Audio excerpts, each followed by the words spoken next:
Batman est amoureux du Joker? Lorsque l'on voit toute la panoplie de méchants qui composent l'univers de Batman, on se demande pourquoi lui? Batman a des ennemis plus personnels, plus complexes et même plus dangereux pour lui et Gotham. Alors pourquoi est-ce que ces combats contre Batman ont fait du Joker le plus grand, le plus iconique, le plus prestigieux méchant de l'histoire des comics?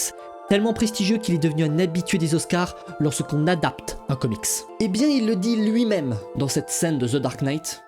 Tu me complètes. Tu n'es qu'une ordure qui tue pour l'argent. Ne parle pas comme eux, ce n'est pas toi. Batman et le Joker sont les deux faces d'une même pièce, la conséquence de l'un et de l'autre. Si l'un disparaît, l'autre disparaîtra aussi, car il n'aura plus de raison de vivre. En somme, une histoire d'amour.